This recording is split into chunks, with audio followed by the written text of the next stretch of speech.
Ferdy began to hang out at the Fifth Street Gym. Angelo Dundee became his friend, and boxers became Ferdy's patients. He loved boxing.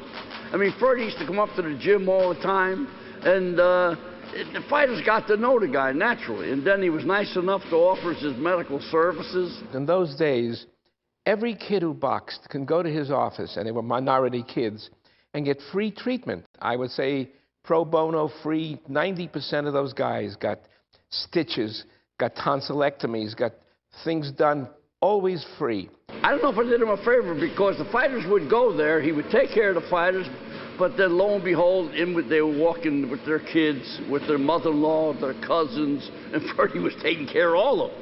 Ferdy was a breath of fresh air in those days because he was an articulate, well-educated man who was not a boxer and hadn't come from within boxing, but he came from treating boxers, and that gave him a lot of insight into what happens.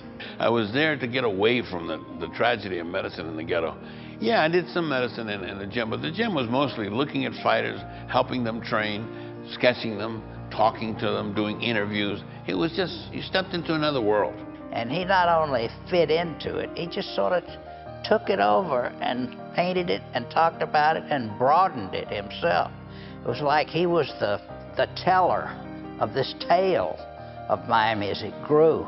He was always a big fight fan. He migrated to the Fifth Street Gym, and he was a doctor. He met Angelo and Chris Dundee and started working with some of their fighters. And then one day, Cassius Clay walked into the Fifth Street Gym, and you know, the rest was history. When Muhammad came in, he fit right into the scene. He jumped up on the steps, he said, "You get all your bums ready, I'm going to knock them all out today." He came in. Wow, I said, look at this guy. He was like 17 or 18. I said, if there's ever a perfect human being in the world, that's the guy. At 17 or 18, he was a god. Looked at this guy, I said, he's big, tall, and he can talk. Ferdy fit very well into that loudmouth scene because they had a hard time shutting him up because he was always talking, and Ali was always shouting. So it was a fun time. Pacheco was right there, hollering, screaming, had a way of making everybody laugh. He was almost a mirror of Ali in that they were both so outrageous. Outrageous in the way they carried on, outrageous in the way they talked. They were fascinating people. I knew how gifted a talker Ferdy was. He's a fantastic talker.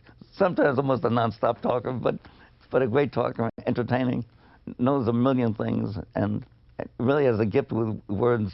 Angelo would listen very carefully to anything that Ferdy said, and then a lot of times he'd sort of look over at Ali to see what Ali's reaction was, because believe me, Ali, even though when he was a kid, was the boss. But he had I guess a combination of adoration and awe of Pacheco. So he would always sort of, you know, look at him like this, as, you know, like, are you for real, man? Are you for real, Doc?